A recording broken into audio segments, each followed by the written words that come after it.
नमस्कार, स्वागत है सबका सबसे अच्छे, सबसे उपयोगी और आपके सबसे प्यारे एजुकेशन ऐप यानी उत्कर्ष की मोबाइल ऐप पर। दोस्तों, लगातार हम लोग अब बीते कुछ दिनों से पढ़ रहे हैं। एक पढ़ाई का एक फॉर्मेट आपका बन गया होगा। आपने निर्मल सर के वीडियोस भी देखे होंगे। उन्होंने ऐप के बारे में समझाने के लिए और पढ़ने का सही तरीका समझाने के लिए यूट्यूब पर और ऐप पर कई बार स्टूडेंट्स को समझाया है। दोस्तों, आप जब पढ़ें तो फ़ोन को हॉरिजॉन्टली यानी लैंडस्केप मोड में रखें। ज़रूरी हो तभी कमेंट करें, क्योंकि कमेंट की तरफ टीचर्स की नज़रें। यूट्यूब क्लास नहीं है जो नाम ले लिया और मुकेश जी कैसे और कविता कैसी हो, ऐसा नहीं होता। समझ रहे आप मेरी बात? ये क्लास है ऑफलाइन की तरह। ऑफलाइन में आप सोचें बार बार हाथ खड़ा करके, अरे भाई मनोज क्या हाल है, तुमने डाउट पूछा, तुमको समझ में आया कि नहीं आया। ऐसे टीचर्स नहीं पूछते ना, समझा दिया वापस समझा दिया वगैरह, ऐसे ही होता है। तो इसी तरह आपको इस क्लास को भी ऑफलाइन की तरह सीरियसली लेना है। लैंडस्केप मोड में पूरी स्क्रीन पे आपको ये वीडियो दिखे, इस तरह से आपको इसे देखना है। ज़रूरी होने पर ही कमेंट करना है। आपको कमेंट के जवाब मिल जाएंगे, आज नहीं तो कल, कल नहीं तो परसों। डाउट्स जो होंगे आपके वो टॉपिक के बाद में जब डाउट सॉल्विंग सेशन जब लगेंगे, तब आपको डाउट सॉल्विंग सेशन में टॉपिक के डाउट्स भी क्लियर करवा दिए जाएंगे। दोस्तों, आज हम एक नया टॉपिक शुरू कर रहे हैं। बीते ही कुछ टॉपिक की तरह ये भी 2 या 3 वीडियोज़ इस टॉपिक को पूरा करने में लगेंगे। टॉपिक का नाम आप देख सकते हैं, रक्त संबंध यानी ब्लड रिलेशन इस टॉपिक का नाम है। दोस्तों, इंपॉर्टेंट टॉपिक है। 2-3 क्वेश्चन हर एग्जाम में इस टॉपिक से बन सकते हैं। ब्लड रिलेशन होता क्या है? रक्त संबंध, इंग्लिश हिंदी में कहें तो रक्त संबंध, पर यह होता क्या है कि सर वो संबंध जो हमारे घर परिवार में हम देखते हैं, मतलब माता पिता, भाई बहन, चाचा चाची, मामा मामी, मौसा मौसी, बेटा बेटी, भतीजा भतीजी, भांजा भांजी, सास ससुर, बहू जवाई, इस तरह के जो संबंध होते हैं दोस्तों, वो कहलाते हैं रक्त संबंध। रक्त संबंध सिर्फ रक्त से जुड़े होते हैं। मतलब फॉर एग्जाम्पल कि अगर मैं आपसे कहूं कि बताइए आपके भाई की पत्नी के चाचा आपके क्या लगेंगे? मैं क्या बोल रहा हूँ, आपके भाई की पत्नी यानी भाभी, भाभी के चाचा की पत्नी आपकी क्या लगेगी?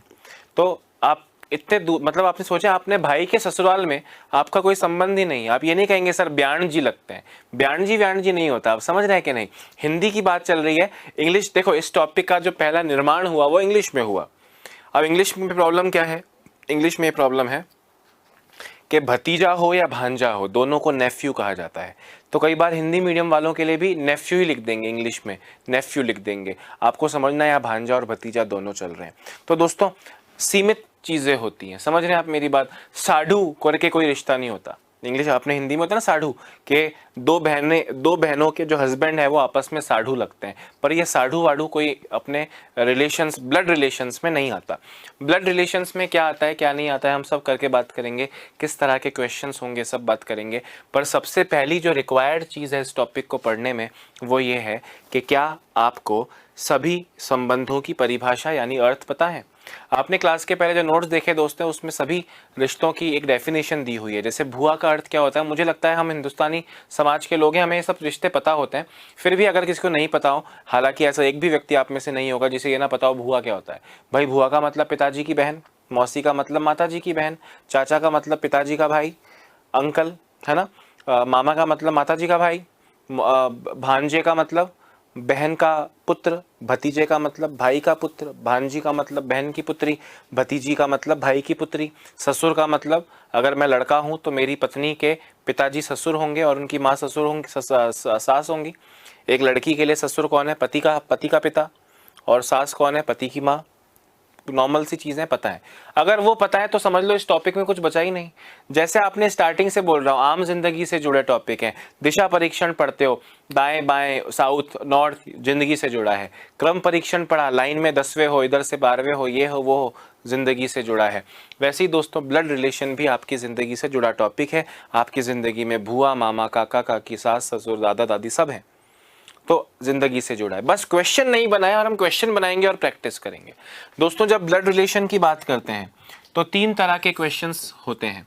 जो टाइप 1 होगा वो होगा पहेली वाले, पजल वाले। पहेली पजल मतलब वो जो एक टॉपिक होता है, बैठक व्यवस्था और पजल, वैसा नहीं। पहेली मतलब आपको घुमा फुरा के दिया जाएगा, के पी का भाई है, एम यू की माँ है, इस तरह से। थोड़ा सा लेंथी क्वेश्चन है पर बहुत आसान है। दूसरा जो क्वेश्चन होगा दोस्तों वो होगा प्रतीकों वाला।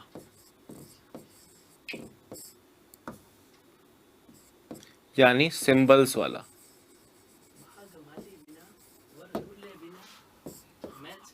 और होगी दोस्तों वो होगा पॉइंटिंग टूवर्ड्स वाला, निर्देश, इशारा करने वाला। कौन सा वाला? इशारा करने वाला। ये तीनों तरह के क्वेश्चंस होंगे दोस्तों। हम ये तीनों तरह के क्वेश्चन टाइप 1, टाइप 2, टाइप 3 करते हुए करेंगे। जैसे हमने तमाम टॉपिक बहुत तसल्ली से बहुत डिटेल में पढ़े हैं, वैसे यहाँ भी हम टॉपिक को जो है अलग अलग टाइप वाइज करेंगे और तीनों तरह के क्वेश्चंस में आपको बहुत सारी प्रैक्टिस करवा के सॉल्व कराऊंगा। आज का पूरा टॉपिक हम इस तरह के क्वेश्चंस, आज की पूरी क्लास हम इस तरह के क्वेश्चंस पे करेंगे। अगली क्लास में हम प्रतीक वाले क्वेश्चंस करेंगे और उसके अगली क्लास में सिंबल्स वाले, पॉइंटिंग टूवर्ड्स वाले, इशारा करने वाले क्वेश्चंस करेंगे। दोस्तों ये किसी भी तरह का क्वेश्चन हो, देखो ये 3 तरह के क्वेश्चन बनते हैं, पर इन तीनों तरह के क्वेश्चंस को आपके लिए सॉल्व करने का एक ही तरीका है। मतलब अगले 5 मिनट में ये पूरा टॉपिक आपके सामने दोस्तों मक्खन की तरह हो जाएगा। यानी क्वेश्चन देखोगे और आंसर दोगे, क्वेश्चन देखोगे और आंसर दोगे। ये चाहे कोई भी तरीका हो दोस्तों, ये इस तरह के क्वेश्चंस बनते हैं। ये निम्न 3 तरह के क्वेश्चंस बन सकते हैं। पहली वाला, वो उसकी माँ है, वो उसकी सास है, वो उसका पिता है, तो बताइए इसका इससे क्या संबंध है। सिंबल्स वाला, सिंबल्स वाले क्वेश्चन में बोलेगा a + b - c / d, तो बताइए a का d से क्या संबंध है। और वहां पे plus minus multiply divide @ hash या जो भी सिंबल्स होंगे उन सभी सिंबल्स की परिभाषाएं आपको दे दी जाएंगी कि प्लस का मतलब माँ होना होता है, डिवाइड का मतलब पिता होना होता है, वगैरह वगैरह। और पॉइंटिंग टूवर्ड्स, मनोज ने प्रीति की ओर इशारा करते हुए कहा कि यह मेरे पिताजी की पुत्री है जिसके पिताजी मेरे दादा लगते हैं, ऐसा कुछ। समझ रहे हो? तो ये 3 तरह के क्वेश्चन है। अब हमने कहा भाई ये तीनों तरह के जो क्वेश्चन है, तीनों तरह के क्वेश्चंस को सॉल्व करने का एक ही तरीका है। वो क्या है?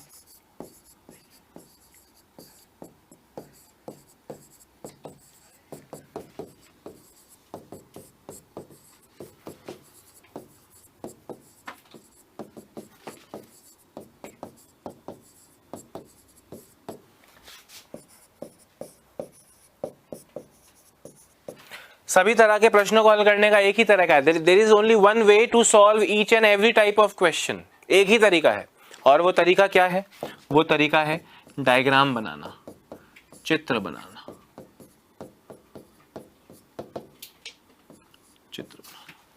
चित्र बनाना, डायग्राम बनाना है। डायग्राम बनाओगे तो आपके सामने पूरा क्वेश्चन, इस टॉपिक का हर एक क्वेश्चन एक ही तरह से सॉल्व होगा। डायग्राम बनाना है, डायग्राम बन जाएगा तो कोई माई का लाल आपको क्वेश्चन का सही आंसर देने से नहीं रोक सकता। तो दोस्तों अगले 5 मिनट में हम बात करेंगे डायग्राम कैसे बनेगा। भाई इस टॉपिक में 2 चीजें काम की। एक तो रिश्तों की परिभाषा, मामा क्या होता है, मौसी क्या होती है, सास क्या होता है, दादी क्या होती है, पता है आपको। दूसरी चीज डायग्राम बनाना सीख जाओ। डायग्राम बनाना सीख जाओ तो ये पूरा टॉपिक दोस्तों आपको पूरा एकदम क्लियर हो जाएगा। अब हमारी जो मेहनत है, ये सब आपको लिखना नहीं है, वो हम एक एक करके पढ़ेंगे। तो तीनों तरह के क्वेश्चंस हैं। डायग्राम बनेगा, वो डायग्राम के बारे में जानते हैं। डायग्राम कैसे बनाएंगे हर क्वेश्चन में वो जानते हैं। जरा गौर से देखो, हमने कहा डायग्राम बनाने का सिंपल सा लॉजिक है।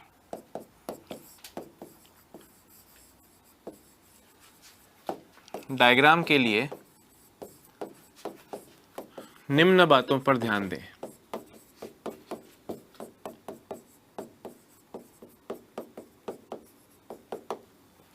दोस्तों डायग्राम बनाने के लिए निम्न बातों पर ध्यान दें। कौन सी बात?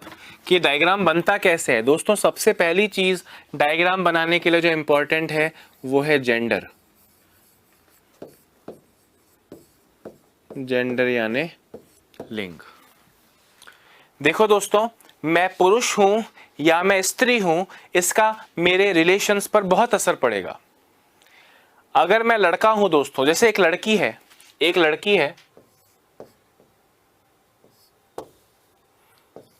है, लंबे बाल वाली लड़की है, लंबे बाल वाले लड़के भी होते हैं, मेरी तरफ मत देखो, और एक लड़का है। दोनों के एक पिताजी हैं और दोनों के पिताजी की एक बहन है। पिताजी की ये बहन यानी भुआ हुई। दोस्तों ये जो भुआ है, भुआ तो इन दोनों के लिए है, पर अपनी भुआ के लिए लड़की तो भतीजी कहलाएगी और लड़का भतीजा कहलाएगा। मतलब एक ही भुआ है दोनों की, पर दोनों में से एक भतीजा है और एक भतीजी, ये अलग रिश्ता हो गया। ऑप्शंस में एक होगा भतीजा, एक होगा भतीजी, तो जेंडर पे डिपेंड करता है कि हम किसी के लगते क्या हैं। मैं, माँ लड़कों की भी है लड़कियों की भी, पर मैं अपनी माता जी का पुत्र हूं और कोई लड़की अपनी माता जी की पुत्री होती है, ये दो अलग आंसर्स हैं। मतलब जेंडर की बहुत बड़ी इंपॉर्टेंस है। तो हमने कहा जेंडर का ध्यान कैसे रखेंगे, तो हमने कहा पुरुषों को प्लस प्लस से चिन्हित करेंगे।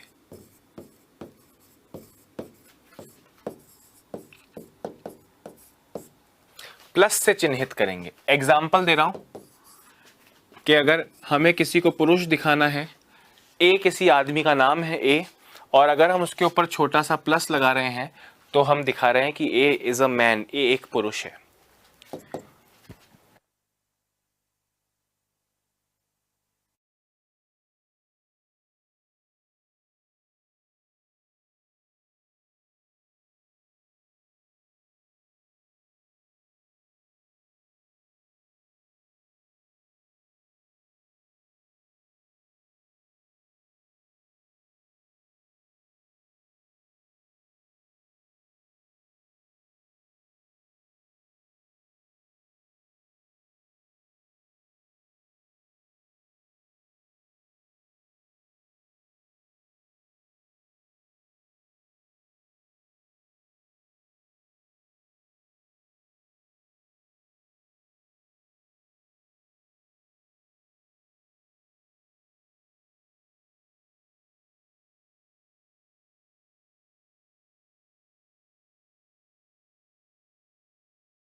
उसी तरह दोस्तों, अगर हमें महिलाओं को चिन्हित करना हो तो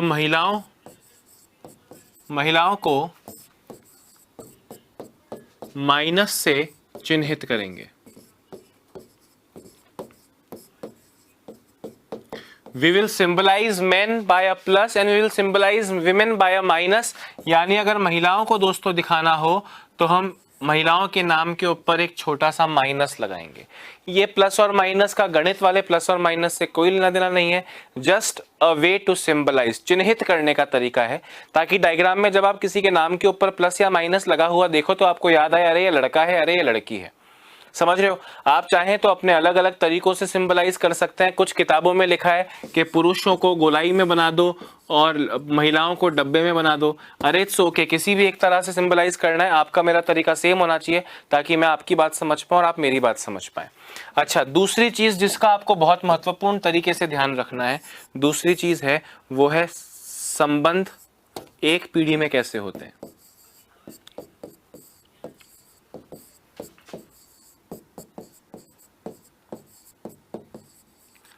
दोस्तों एक पीढ़ी के संबंध कैसे होते हैं। अब आप मुझे बताओ भाई, आपके पिताजी माताजी तो आपसे पिछली जनरेशन, पिछली पीढ़ी के लोग हैं, आपकी संतान आपसे अगली पीढ़ी में है।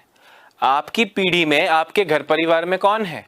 आप कहेंगे सर मेरा भाई या मेरी बहन इस मेरी पीढ़ी में आती है, और मेरा हस्बैंड या मेरी वाइफ मेरी पीढ़ी में आती है। मतलब एक पीढ़ी के संबंध अगर दोस्तों हैं, तो अगर आप भाई या बहन को दिखाना चाहते हो, भाई व बहन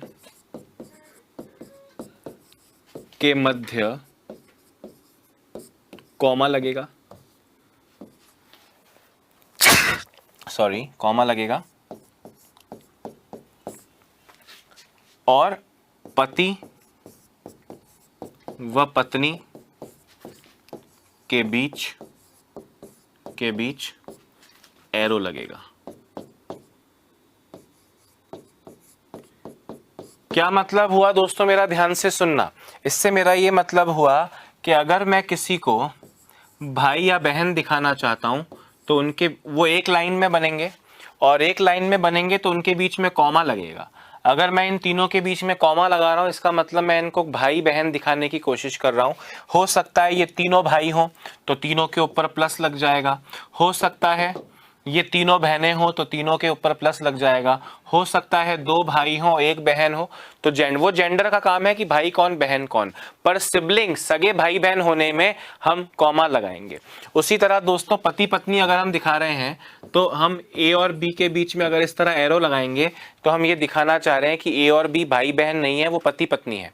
पति पत्नी है इसलिए उनके बीच में एरो लगा है। अब एरो की दिशा पत्नी की तरफ रखनी है या पत्नी की तरफ रखनी है, तो ऐसा कोई लॉजिक नहीं है। जो पति है उसके ऊपर प्लस लग जाएगा और जो पत्नी है उसके ऊपर माइनस लग जाएगा। अपने आप आपको पता चल जाएगा, आपको एरो की जो डायरेक्शन है उससे कोई फर्क नहीं पड़ेगा। अच्छा दोस्तों, अब देखो जेंडर की बात हो गई कि जेंडर्स में पुरुषों के ऊपर छोटा सा प्लस लगाइए, महिलाओं के ऊपर छोटा सा माइनस लगाइए। जो एक जनरेशन के लोग हैं उन्हें एक ही लाइन में बनाया जाएगा। जिनके बीच में कॉमा लगाए वो भाई बहन होंगे, जिनके बीच में एरो लगाए वो पति पत्नी होंगे। सेकेंडली, अब अगर जनरेशन चेंज हो जाए, अगर क्या हो जाए दोस्तों, जनरेशन चेंज हो जाए, जनरेशन चेंज बोले तो पीढ़ी में बदलाव,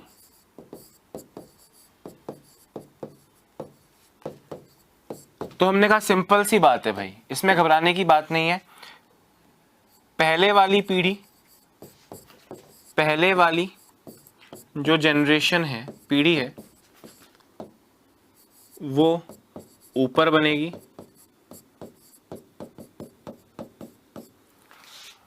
बाद वाली पीढ़ी नीचे बनेगी।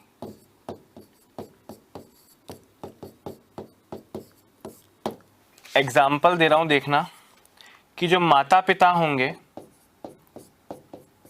वो ऊपर और जो संतान होगी वो इस तरह नीचे आएगी। अब दोस्तों आपको ये लग रहा होगा, देखो दोस्तों ये डायग्राम बनाने में तो ये तीन चीजें ही हैं, कोई चौथी चीज नहीं है। अब आपको ये लग रहा होगा अच्छा माता पिता ऊपर, मेरे कहने का क्या मतलब है, ध्यान से सुनना।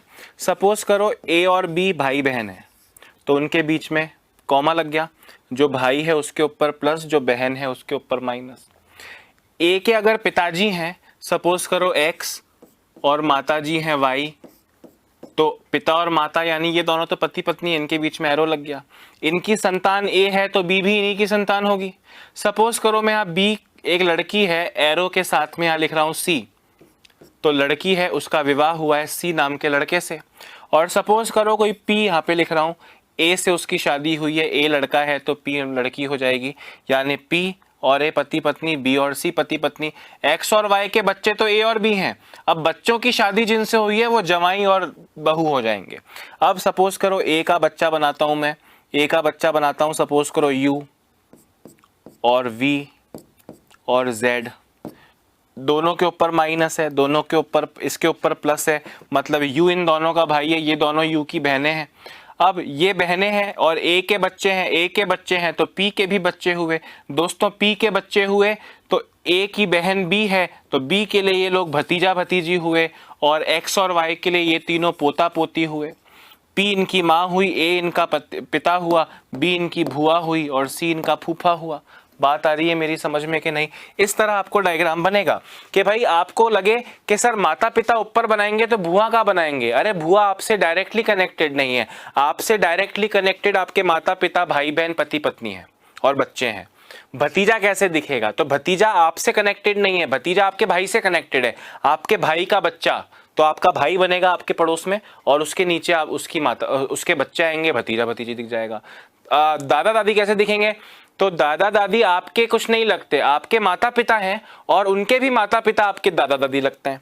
तो अल्टीमेटली तो माता पिता, भाई बहन और उसके नीचे की 3 पीढ़ी में कॉमा एरो लगता जाएगा और चीजें चलती जाएंगी। आपको विशेष ध्यान किसका रखना है? जेंडर का रखना है, कि जब भी आपको किसी चीज का जेंडर पता लगे उसे एज सून एज पॉसिबल आपको बनाना है। दोस्तों मैं आपसे क्या कहना चाह रहा हूं कि अभी ये जो थ्योरेटिकल चीजें आपने समझी हैं, आपको इनसे चीजें थोड़ी कम समझ में आएंगी जब एक एक करके आप जो है क्वेश्चंस करोगे ना, तब आप देखना कि कैसे अगले 1-2 क्वेश्चन यानी अगले 5 मिनट में आपको इस टॉपिक का पूरा सार समझ में आ जाएगा। एक बार आप इसे फटाफट लिख लीजिएगा। हालांकि जो क्लास के पहले नोट्स मिले और जो क्लास के बाद में इसका PDF मिलेगा, उस दोनों में आपको ये चीज़ें मिल ही जाएंगी। आपको ज़्यादा लिखने की ज़रूरत है नहीं। आपको ये समझ में आने की ज़रूरत है कि जेंडर का विशेष ध्यान रखना है। एक जनरेशन में एक लाइन में लिखना, कॉमा या एरो लगाना, और पीढ़ी में बदलाव, माता पिता ऊपर संतान नीचे, इतनी सी बात आपको रखनी है। क्लियर है या नहीं है? अच्छा अब सुनो, लिख लेना बाद में PDF में से। चलो 30 सेकंड्स दे रहा हूं, जल्दी लिख लो।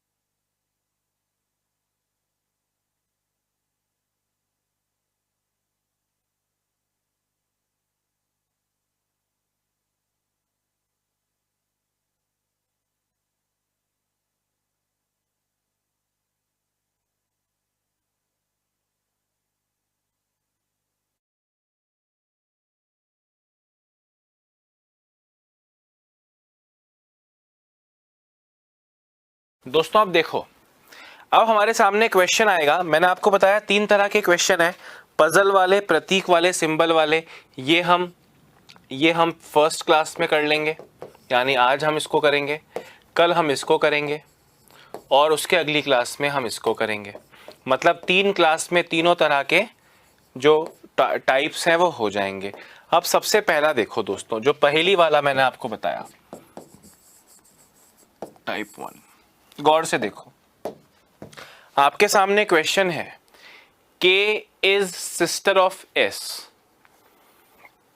S is married to M। Hindi में भी लिखा है K S की बहन है, S की शादी M से हुई है। मैं इसको पहले 2 क्वेश्चंस मैं कराऊंगा, उसके बाद आप कर लोगे और बहुत आसानी से आपका काम हो जाएगा। दोस्तों बहुत इंपॉर्टेंट टाइप है, आजकल सबसे ज्यादा इसी में से पूछे जाते हैं। ध्यान से देखना, K is sister of S, K S की बहन है। दोस्तों कौन बहन है? K बहन है, तो K का तो जेंडर लड़की हुआ। अब ये S की बहन है, तो S लड़का है या लड़की आपको कैसे पता? बहन तो मेरी भी हो सकती है और बहन किसी लड़की की भी हो सकती है। K बहन है, K इज सिस्टर, तो K लड़की है, इसलिए माइनस लगाओ। S का प्लस या माइनस अभी तक पता नहीं चला है, तो मन से मत लगाना। S की शादी M से हुई है। S लड़का है या लड़की नहीं पता, पर उसका विवाह M से हुआ है, तो पति पत्नी के बीच में तो दोस्तों एरो लगता है। S का विवाह M से हुआ है। M R का पिता है।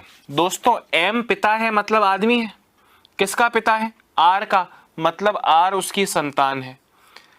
R लड़का है या लड़की नहीं पता, क्योंकि पिताजी तो लड़का लड़की दोनों के होते हैं, पर M अगर आदमी है तो S लड़की होगी। ये फाइनल हो गया, क्योंकि आदमी का विवाह औरत से ही हुआ होगा। 377 हटी हुई मत समझना भाई।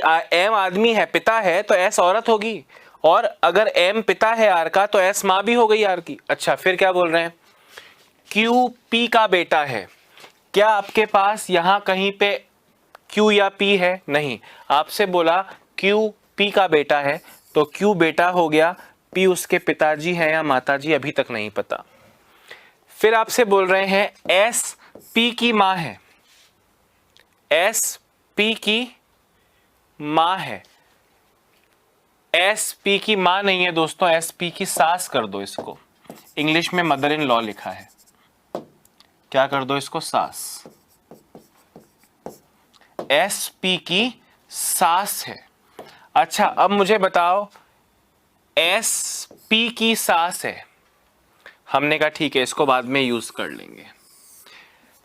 एम का एक ही बेटा है और कोई बेटी नहीं है, एम का एक ही बेटा है, मतलब ये जो संतान थी ये बेटा है और कोई बेटी नहीं है, मतलब इकलौती औलाद है और वो भी लड़का है। अब आप देखो, एस पी की सास है, एस को सास बनना है पी की, तो एस पी की सास कैसे बने, अपने पुत्र का विवाह करवा दे पी से। भाई एस का एक पुत्र है, पुत्र से किसका विवाह करवा दिया, पी नाम की लड़की से, तो एस सास हो गई पी की, बेटे की वाइफ बहू, और बहू के लिए एस सास। फिर आप आओ, आपने लिखा था पी का बच्चा है क्यू, तो पी का बच्चा है क्यू, क्यू लड़का था, पी का जेंडर माइनस मिल चुका है। फिर आपसे कह रहे हैं के का विवाह टी से हुआ है, के ये रही एक लड़की है, इसका विवाह टी से हुआ है, ये महिला थी तो ये पुरुष हो जाएगा।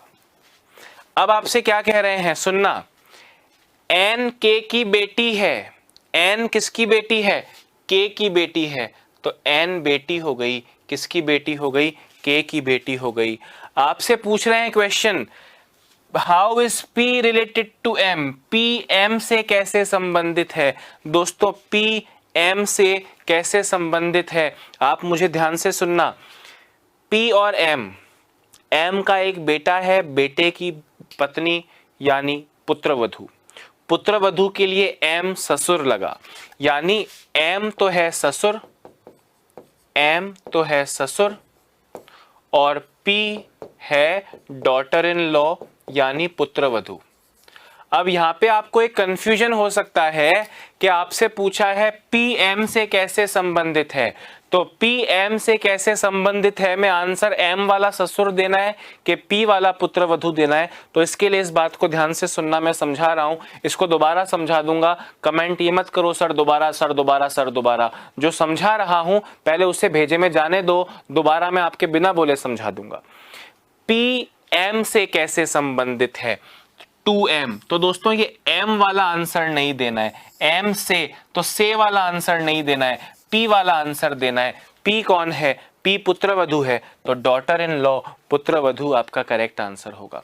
दोबारा इस डायग्राम को समझा रहा हूं दोस्तों, दोबारा इस डायग्राम को पूरा समझाता हूं, हर चीज समझाऊंगा, थोड़ा सा इसके साइज को छोटा करता हूं ताकि हमको जगह मिल जाए एक्सप्लेनेशन की। दोबारा सुनना, दोबारा समझना, बहुत इजीली समझाऊंगा, देखिए जरा।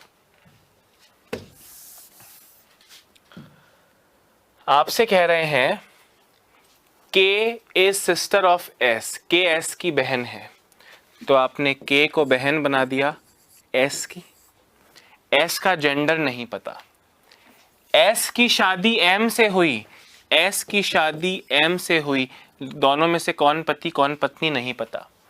एम आर का पिता है, तो एम पिता हो गया आर का, आर लड़का है या लड़की नहीं पता। क्यू पी का बेटा है, क्यू किसका बेटा है, पी का, तो पी उसके माता या पिता होंगे। एस पी की सास है, एस पी की क्या है दोस्तों, सास है, सास है, एस पी की सास है। एस को पी की सास बनने के लिए क्या करना पड़ेगा, अपने पुत्र या पुत्री का विवाह पी से करवाना पड़ेगा, ताकि अगर ये लड़का हो तो ये बहू हो जाए, तो भी बहू के लिए सास है, और ये लड़की है तो लड़की से शादी करने वाला यानी जवाई हो जाए, जवाई के लिए भी वो सास है। एम आदमी था इसलिए एस का महिला होना जरूरी है। अच्छा, पी का एक संतान है क्यू जो कि लड़का है। फिर आपसे बोल रहे हैं एम का एक ही बेटा है और कोई बेटी नहीं है, एम की ये जो संतान है लड़का है, क्योंकि इसकी लड़की तो है नहीं, एक ही बच्चा है वो लड़का है, तो पी बहू हो जाएगी और ये क्यू आर और पी दोनों का पुत्र हो जाएगा। के का विवाह टी से हुआ है, के ये रहा, इसका विवाह टी से हुआ है, के महिला थी तो टी पुरुष हो जाएगा। एन के की बेटी है, एन किसकी बेटी है, के की बेटी है। पहला क्वेश्चन आपसे पूछा how is P related to M, दोस्तों 2m को देखो, m से, सटीक तरीका बता रहा हूं आंसर देने का, पूरा डायग्राम आपको दिख गया है। देखो दो बहनें हैं K और S, एक बहन का हस्बैंड T, एक बहन का हस्बैंड M। इस बहन K की एक पुत्री है N, S और M का एक पुत्र है R। इस पुत्र की पत्नी है P, और पत्नी का पुत्र कहो या R का पुत्र कहो, कौन है? Q है। भाई सिर्फ P का बच्चा तो हो नहीं सकता, R और P दोनों का ही होगा। सबका जेंडर पता चल गया, पूरा परिवार एक दूसरे से कनेक्टेड है पता चल गया। अब आपको क्वेश्चन में किन दो लोगों का नाम लिखा है? P और M का। पहले ये P और M देखो, ये P है और ये M है। बेटे की पत्नी पुत्रवधू कहलाती है, और पुत्रवधू के लिए पति का पिता ससुर कहलाता है। यानी M तो इसमें ससुर है, M तो इसमें क्या है? ससुर, और P इसमें है पुत्रवधू। पर P और M में से क्या आंसर देना है? जैसे मैं आपसे पूछूं मैं आपका क्या लगता हूं, तो टीचर आप मेरे क्या लगते हो? स्टूडेंट, दो अलग अलग आंसर है, क्योंकि कभी मेरे से आपका, कभी आपसे मुझका, दो तरह से क्वेश्चन पूछा जा सकता है। P M से कैसे संबंधित है? मतलब M के लिए P कौन है? M के लिए P पुत्रवधू है। तो मैं क्या टिप दे रहा हूं, सुनना, ये से वाला 2M वाला, ये से वाला आंसर नहीं देना है, बिना से वाला आंसर देना है। तो P कौन है? सर P पुत्रवधू है, पुत्रवधू डॉटर इन लॉ आपका करेक्ट आंसर हो गया। ऐसे और क्वेश्चंस करेंगे, एक बार में 100% समझ में नहीं आएगा, मैं तरीके से हर चीज आपको एक एक 1 बाय 1 स्टेप बाय स्टेप करवाता रहूंगा। एक बार इस क्वेश्चन को लिखने में अपना टाइम वेस्ट मत करना, क्वेश्चन को लिखने में टाइम वेस्ट मत करना, इस क्वेश्चन के हल को देखना कि आपको ये डायग्राम बनाने की कला समझ में आई कि नहीं। क्वेश्चन तो इससे इजी भी होगा, क्वेश्चन तो इससे हार्ड भी होगा, डायग्राम बनाने की कला समझ में आनी चाहिए। धीरे धीरे हम उसमें अपनी पकड़ बनाते जाएंगे, और क्वेश्चन में से वाला आंसर नहीं देना है, बिना से वाला आंसर देना है। तो P कौन है? P पुत्रवधू है, डॉटर इन लॉ आपका करेक्ट आंसर हो जाएगा। क्लियर है या नहीं? डॉटर इन लॉ जल्दी से लिख लीजिए।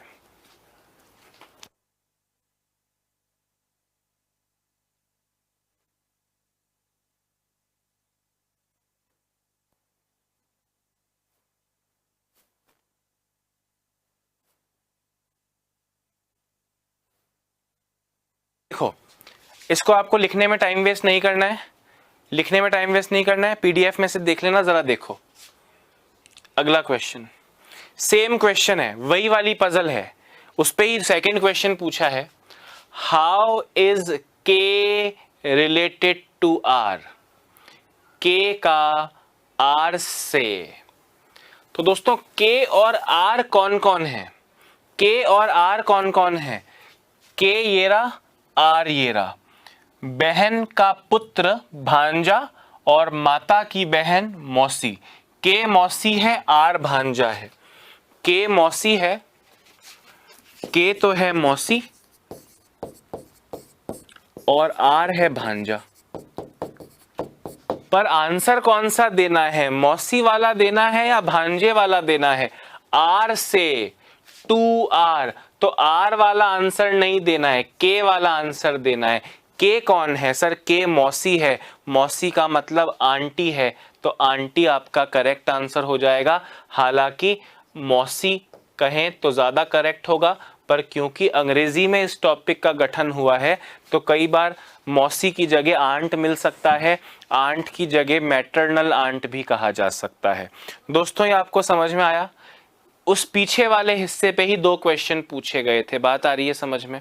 Very nice.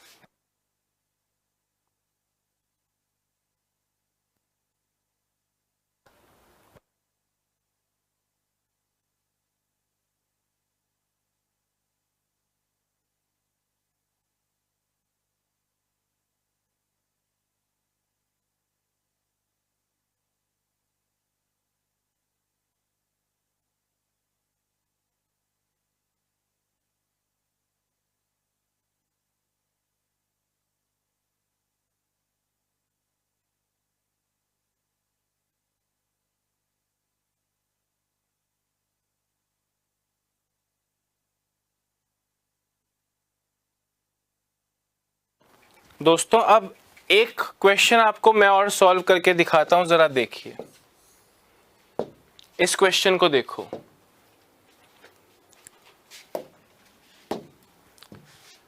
आपसे कहा S is the daughter of you, S U की बेटी है,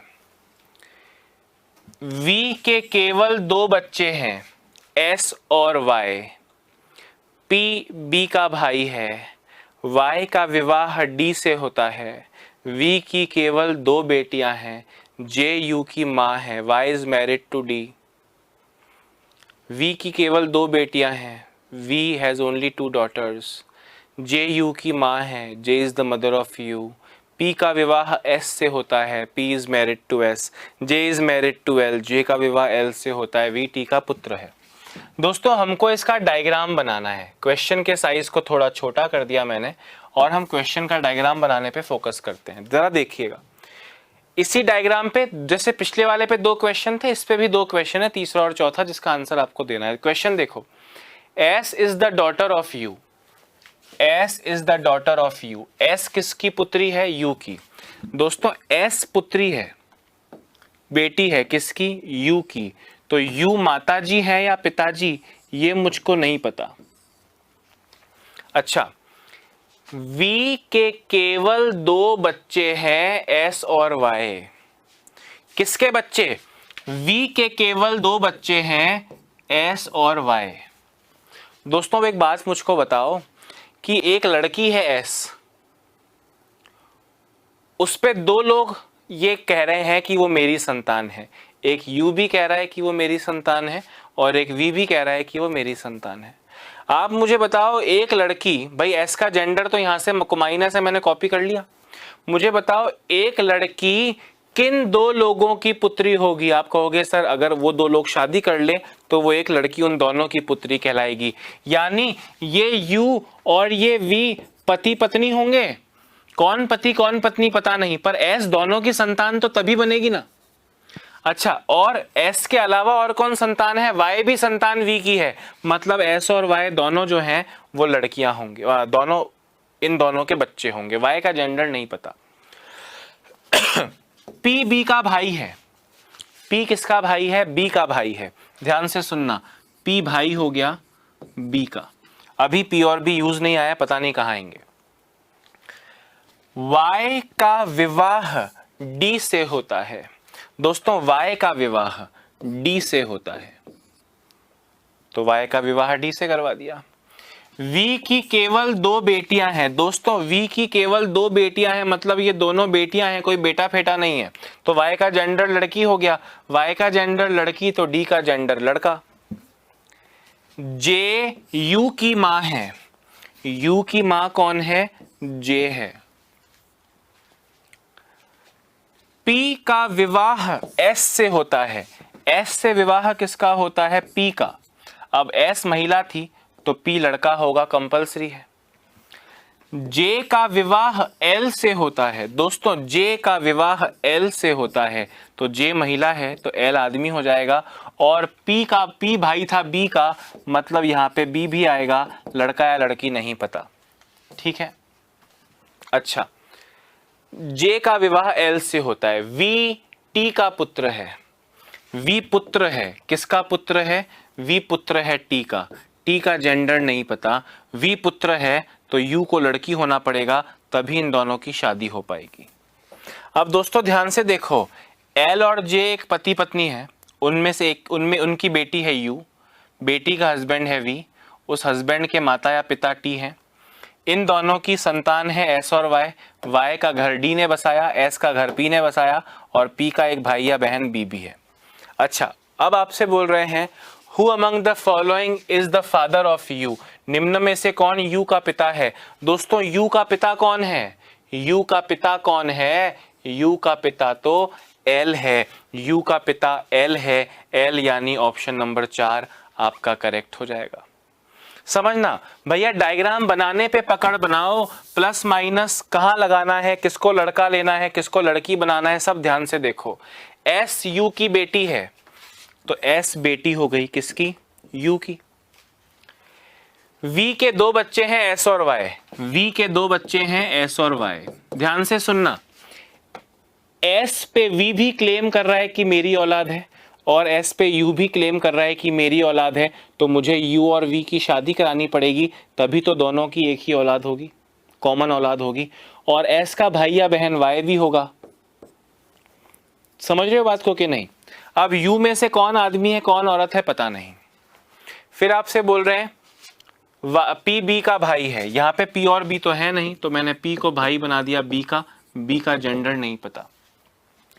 वाई का विवाह डी से होता है, वाई ये रहा भाई, वाई ये रहा, इसका विवाह डी से होता है, कौन आदमी कौन महिला पता नहीं। वी की केवल 2 बेटियां हैं, वी की ये दोनों क्या हैं, बेटियां हैं, मतलब वाई भी बेटी, वाई लड़की हो गई तो डी आदमी हो गया, ठीक है। जे यू की मां है, यू की मां कौन है, जे है। पी का विवाह एस से होता है, इस पी का विवाह एस से होता है, एस महिला है तो पी लड़का हो गया, लड़का ही था, और उस लड़के का एक भाई या बहन बी नाम से भी है। जे का विवाह एल से होता है, जे हमारे पास यहाँ पे माँ के रूप में है, तो एल से इसका विवाह होता है, तो एल को आदमी बनना पड़ेगा क्योंकि जे महिला थी। वी टी का पुत्र है, वी पुत्र है दोस्तों, मतलब आदमी है, किसका पुत्र है, टी का जेंडर नहीं पता, पर अगर ये आदमी है तो यू ऑटोमेटिकली क्या हो गई, महिला हो गई। पूछ रहे हैं यू का पिता कौन है, भैया यू का पिता कौन है, यू का पिता एल है। क्या इससे आसान इस जीवन में आपको कुछ मिल सकता है, नहीं मिल सकता है, एल आपका करेक्ट आंसर हो गया, ऑप्शन नंबर डी। इसका डायग्राम बनाओ, ये पूरा नहीं लिखने की जरूरत नहीं है, पीडीएफ में से लिखना हमारे पास टाइम नहीं है लिखने का, पर इसका ये डायग्राम पूरा बना लो, क्योंकि इसी डायग्राम पे बेस्ड अगले क्वेश्चन का आंसर भी आपको देना पड़ेगा। इसको जरा फटाफट से लिखिए, फिर अगले क्वेश्चन पर आता हूं। अगला क्वेश्चन में पहेली यही रहेगी, पहेली यही रहेगी, क्वेश्चन चेंज होगा।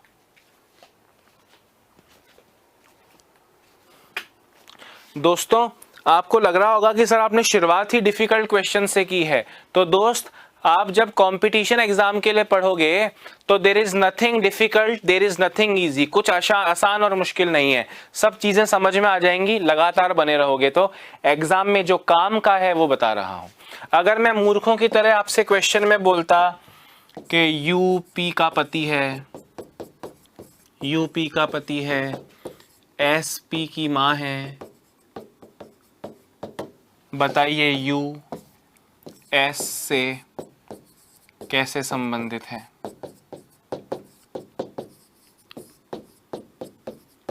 आप कहते हैं यू पी का पति है, तो यू पति हो गया, पी उसकी पत्नी हो गई, एस पी की मां है, एस मां हो गई, तो यू एस से, यू दामाद है और एस सास से, एस से मतलब यू वाला आंसर देना, यू कौन है, सर दामाद है।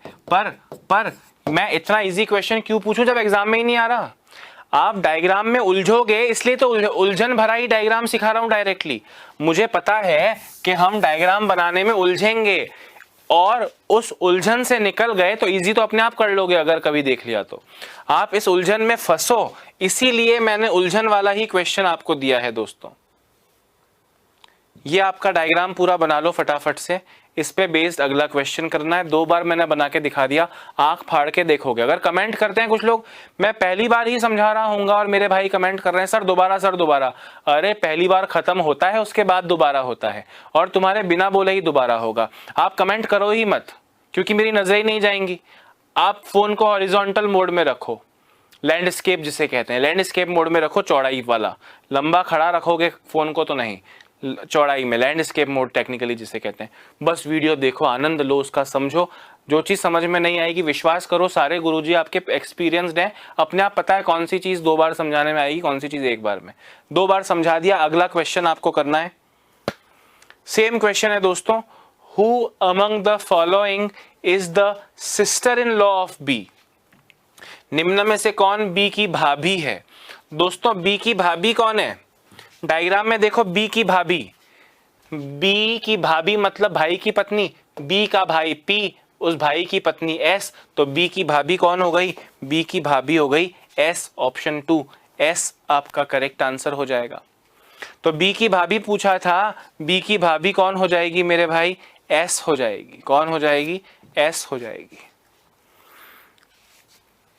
अगला क्वेश्चन भी इसी डायग्राम पर बेस्ड है, उसका आंसर भी आपको देना है।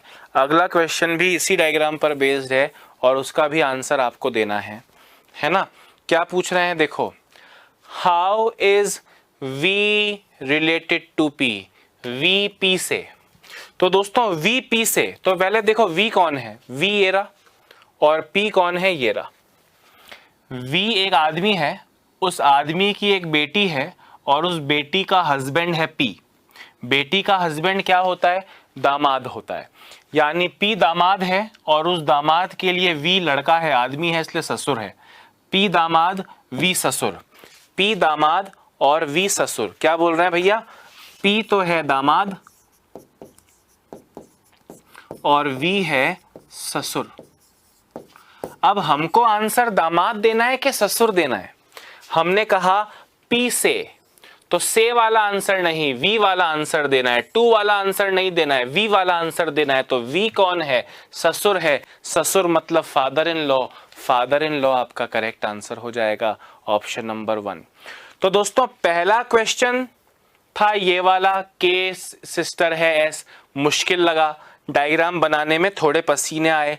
अगली बार डायग्राम बनाने में मजा आया, उस पे 3 क्वेश्चंस के आंसर दे दिया आपने। अब डायग्राम आप खुद बनाओगे, मैं आपको टाइम दूंगा, रुकूंगा आपके लिए और इंतजार करूंगा मेरे भाइयों का कि वो मुझे सही आंसर देंगे। तो I will wait for your answers, कि आप उसका सही आंसर मुझ तक पहुंचाएं, आप उसका सही आंसर मुझ तक पहुंचाएं। Waiting for your answers. Question का आंसर दीजिए दोस्तों, क्वेश्चन का आंसर दीजिए। आपसे कह रहे हैं K is the brother of J, K is the brother of J, J is the mother of Y, J Y की मां है। Y is sister of T, Y T की बहन है। T की शादी Q से होती है, T is married to Q। S J का पिता है, S is father of J। S has only 1 daughter, S की केवल एक बेटी है। S का विवाह R से हुआ, S is married to R। K is the brother of D, K D का भाई है। U D का ससुर है, U is the father in law of D। इस पे 2-3 क्वेश्चन है, 2 क्वेश्चन है इस पे, तो आपको दोनों क्वेश्चन का आंसर देना है। पहले इसका डायग्राम बनाइए, पहले इसका डायग्राम बनाइए।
हाँ भैया, डायग्राम बन गया क्या?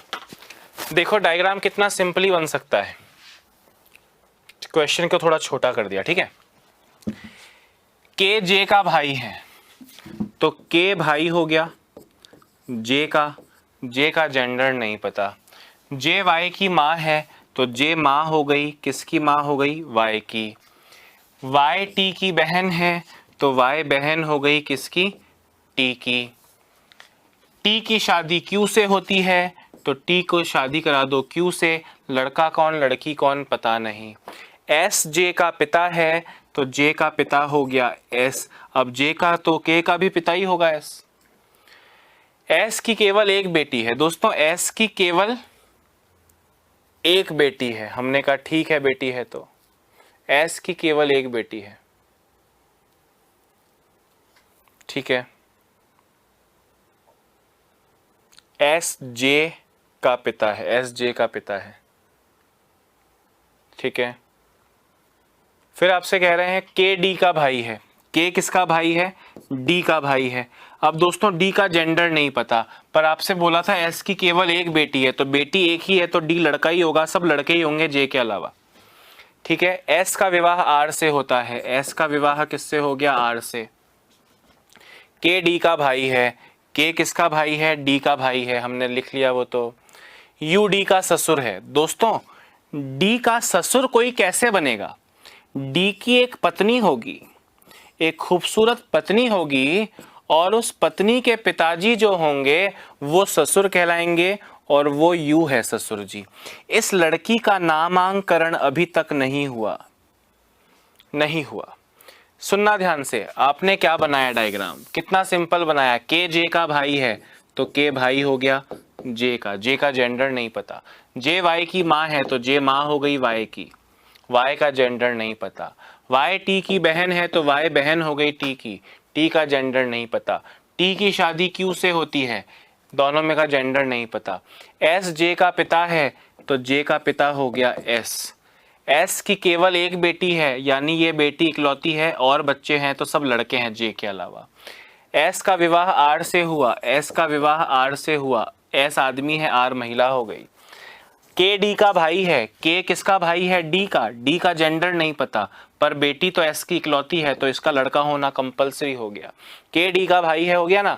यू डी का ससुर है, इसकी शादी होगी किसी एक लड़की से, उस लड़की के पिताजी जो होंगे वो डी के ससुर कहलाएंगे, इसका नाम नहीं पता।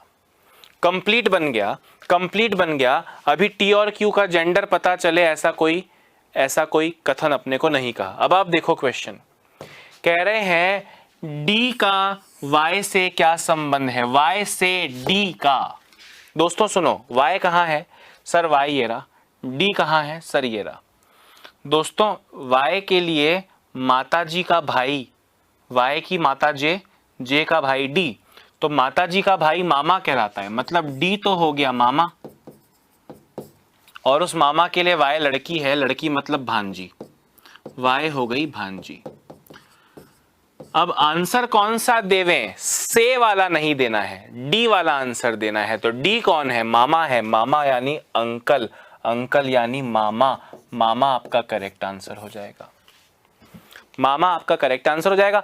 कई बार मामा के लिए मैटरनल अंकल का वर्ड यूज होगा। मैटरनल अंकल मतलब मम्मी के खानदान के लोग, दोस्तों जैसे चाचा, मौसा, फूफा सब अंकल हैं, मामा मौसा सब अंकल हैं, पर मम्मी के साइड, मम्मी के परिवार वाले मामा मौसा कहलाएंगे मैटरनल अंकल, और पिताजी के परिवार वाले चाचा फूफा कहलाएंगे पैटर्नल अंकल। तो सिर्फ अंकल लिखा है, ठीक है, कभी कभी मैटरनल या पैटर्नल भी लिखा होगा तो भी आप उसका अर्थ समझ जाइएगा। फिलहाल आंसर सी मामा आपका करेक्ट होगा। और इस बार 80% बच्चे, यानी पूरे कमेंट में मेरे एक या दो बच्चों पे नजर पड़ी है जिनका आंसर गलत आ रहा है, बाकी सबके आंसर ऑलमोस्ट सेम आ रहे हैं, ठीक है। मामा इज योर करेक्ट आंसर, आपका करेक्ट आंसर मामा हो जाएगा। अब दोस्तों ये डायग्राम आपने कॉपी किया कि नहीं किया? ये डायग्राम आपने कॉपी किया कि नहीं किया? क्योंकि अगले दोनों क्वेश्चन, अगला क्वेश्चन भी आपको इसी डायग्राम के बलबूते आंसर देना है, अगले क्वेश्चन का आंसर भी इसी डायग्राम के बलबूते देना है। जरा देखो तो करके, if U is the father of C, यदि U C का पिता है तो D C से कैसे संबंधित है? दोस्तों U किसका पिता है? C का पिता है, तो D C से कैसे संबंधित होगा? ध्यान से सुनना, इस डायग्राम में आपसे बोल रहे हैं U किसका पिता है? U C का पिता है, मतलब इसको नाम दे दिया C। मैंने कहा यही C होगा, इसकी गारंटी थोड़ी है, इस लड़की का भाई भी हो सकता है C, बहन भी हो सकती है सी, या ये लड़की खुद भी हो सकती है सी। मतलब ये सी डी के लिए वाइफ भी लग सकती है और साला साली भी लग सकती है। आपको पता नहीं है मैं आपसे क्या बोल रहा हूं, सुनना। आप यहाँ जानते हो ना कि आपने एक ये जगह बक्सा खाली छोड़ा था, ये किसके लिए खाली छोड़ा था? डी की वाइफ के लिए, और उस वाइफ के पिताजी यू हैं, ससुर जी हैं, लिखा था ना, यू डी का ससुर है। तो ससुर तो डी का तब होगा जब डी की शादी हो किसी लड़की से और उस लड़की के पिताजी यू कहलाएंगे। अब इस लड़की का नाम नहीं पता हमको, पर वो लड़की होगी। आपसे अगले क्वेश्चन में कह रहे हैं, देखो मैं अगले क्वेश्चन में उस डायग्राम को, इस हिस्से को वापस बना रहा हूं, यू डैश डी वाले को, ठीक है। आपने क्या बना रखा था? आपने बना रखा था यू डी का ससुर है, डी को आदमी दिखाया था, तो डी एक आदमी है, उसकी एक पत्नी है और उस पत्नी के पिताजी हैं यू। अब आपसे बोल रहे हैं U is the father of C, U C का पिता है, तो अब सी ये होगी या इसके भाई बहन होंगे, मुझे कैसे पता? अगर दोस्तों ये can not be determined option में नहीं होता, अगर ये can not be determined option में नहीं होता तो मैं कहता भाई डी हस्बैंड लग जाएगा, पर कैन नॉट बी डिटरमाइंड है। देखो ध्यान से सुनना, यू सी का पिता है तो डी सी से, तो सी वाला आंसर नहीं देना है, डी वाला आंसर देना है। तो डी, अगर सी इसकी पत्नी है तो डी पति भी हो सकता है, डी पति भी हो सकता है। पर अगर सी इसके साला या साली है, क्योंकि साला या साली भी तो ससुर जी के ही बच्चे हैं, अगर साला या साली है तो ये जीजा जी भी हो सकता है। अगर ये ऑप्शन नहीं होता तो मैं खुशी खुशी हस्बैंड टिक करता और कोई चारा नहीं है। पर यहाँ पे मुझे बोला है कि कैन नॉट बी डिटरमाइंड, अपर्याप्त आंकड़े ज्ञात नहीं कर सकते वाला ऑप्शन है, तो फिर मुझको ये आंसर देना पड़ेगा कैन नॉट बी डिटरमाइंड, क्योंकि डी जो है वो पति भी हो सकता है या वो जीजा जी भी हो सकता है। बात आ रही है समझ में कि नहीं? Very nice, perfect.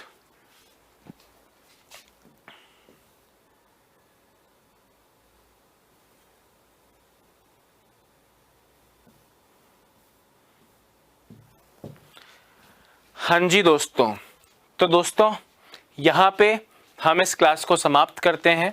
आज की चीज़ों में थोड़ा थोड़ा पसीना आया होगा, एसी ऑन नहीं है आपका तो ज़्यादा आया होगा, पर अगर एसी है तो भी थोड़ा पसीना आया होगा, कूलर चल रहा है तो भी थोड़ा पसीना आया होगा, क्योंकि चीज़ें नई हैं और अटैक किया है सीधे आपने, तो अटैक करेंगे दोस्तों दुश्मन से, पसीना तो छुड़वा हमारा छूटेगा ही। तो मैं आपको एंड तक पूरा 100% एफिशिएंट बनाओ, इसके लिए आपको मुझ पर और उत्कर्ष पर पूरा भरोसा करना है। जिस भरोसे से आपने कोर्स लिया है कि अक्षय सर से पढ़ेंगे, निर्मल सर के गाइडेंस में ये होगा वो होगा, टेस्ट होंगे वो होंगे, सब कुछ होगा। और आप देख ही रहे हो कुछ दिन से, जब से जुड़े हो तब से आपको देखने को मिल रहा है everything is happening very nicely. तो सब कुछ उसी तरह से होगा दोस्तों, पर जहाँ पसीना छूटे वहाँ परेशान मत होना, जहाँ मुश्किलों का सामना करे वहाँ पे बोलना वाह वाह क्या बात है, वाह वाह क्या बात है। तो अभी के लिए दोस्तों इतना ही, आज होमवर्क नहीं दे रहा, स्टार्ट किया है, कल कंटिन्यू करेंगे। अपना ध्यान रखें, स्वस्थ रहें, मस्त रहें, bye bye, have a nice day.